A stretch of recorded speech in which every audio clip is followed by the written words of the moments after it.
আসসালামু আলাইকুম dear audience, আশা করি সবাই খুব ভালো আছেন। মাই ক্যারিয়ার ইউটিউব চ্যানেলে আমি রনি আপনাদের স্বাগত জানাচ্ছি। অনলাইনে নিজে নিজে আয়কর রিটার্ন দাখিল করার জন্য ই রিটার্ন ওয়েবসাইটে আপনার অ্যাকাউন্ট থাকতে হবে। আপনি যদি ইতিপূর্বে সেখানে অ্যাকাউন্ট খুলে থাকেন তবে আপনার টিন নাম্বার ও পাসওয়ার্ড দিয়ে লগ ইন করে নিজে নিজেই খুব সহজেই রিটার্ন দাখিল করতে পারেন। তবে সেক্ষেত্রে আপনাকে রিটার্ন ক্যালকুলেশন করে নিতে হবে।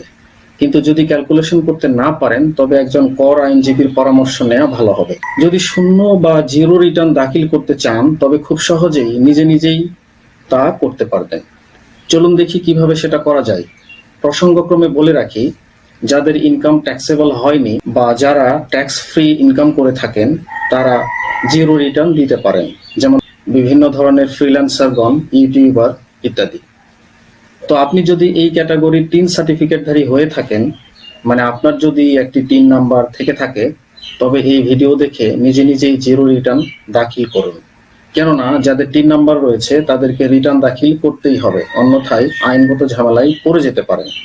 যেহেতু জিরো রিটার্ন দাখিল করার জন্য কোনো প্রকার টাকা পয়সা লাগছে না, সেহেতু রিটার্ন দাখিল করাই ভালো। অযথায় আইনগত ঝামেলায় পড়ে যাওয়ার রিস্কে থাকার দরকার কি? নিজে নিজেই জিরো রিটার্ন দাখিল করার জন্য যেতে হবে ই রিটার্ন ওয়েবসাইটে। ই রিটার্ন ওয়েবসাইটে যাওয়ার জন্য গুগলে গিয়ে লিখুন ই রিটার্ন। ই রিটার্ন লিখে সার্চ করলে ই রিটার্নের ওয়েবসাইটটি পেয়ে যাবেন। সরাসরি ই রিটার্নের ওয়েবসাইটে যাওয়ার জন্য etaxnbr.gov.bd, এই যে এই ওয়েবসাইটটি, এইটাতে আপনাদেরকে যেতে হবে। etaxnbr.gov.bd ওয়েবসাইট, এইখানে এই যে 2 নম্বর অপশন ই রিটার্ন, এই ই রিটার্ন এখানে ক্লিক করতে হবে। এটা হচ্ছে ই রিটার্ন সাবমিট করার ওয়েবসাইট। এখানে আপনার টিন নাম্বারটি দিতে হবে, এখানে পাসওয়ার্ড দিতে হবে, এখানে এই যে ক্যাপচা, এই ক্যাপচাটি লিখতে হবে, তারপরে সাইন ইনে ক্লিক করে সাইন ইন করতে হবে। তারপরে আপনি রিটার্ন সাবমিট করতে পারবেন।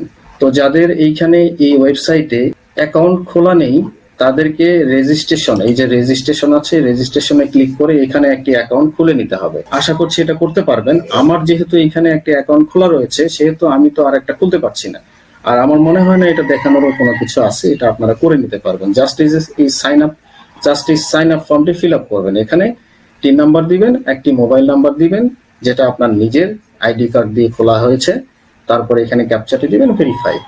তো এটা করার পরে আপনার ইউজার আইডি, আপনার টিন নাম্বার, দেন একটি পাসওয়ার্ড পাবেন। সেই পাসওয়ার্ড দিয়ে এই যে সাইন ইনে আসতে হবে। সাইন ইনে এসে এখানে টিন নাম্বারটি দিতে হবে, এখানে পাসওয়ার্ড দিতে হবে, এখানে ক্যাপচা দেওয়ার পরে সাইন ইন করতে হবে। তো আমি এখানে একটি টিন নাম্বার দিচ্ছি, তারপরে পাসওয়ার্ড দিলাম, তারপরে ক্যাপচাটি ফিল আপ করলাম, দেন সাইন ইনে ক্লিক করলাম। ডিয়ার অডিয়েন্স, রিটার্ন সাবমিট করার জন্য এখন আপনাকে যেটা করতে হবে, এই যে বাম পাশে দেখুন রিটার্ন সাবমিশন, এই রিটার্ন সাবমিশনে ক্লিক করলে এখানে একটা ফর্ম চলে আসবে। তো আমি এখানে ক্লিক করে দিলাম, এই যে ফর্মটা এসছে, এই ফর্মটা ফিল আপ করতে হবে। আপনারা পড়লে এটা বুঝতে পারবেন। চলুন আমরা একটা উদাহরণ দিয়ে টোটাল বিষয়টা একটু ভালোভাবে বুঝে নিই। ধরুন আপনার টোটাল ইনকাম 2 লাখ টাকা।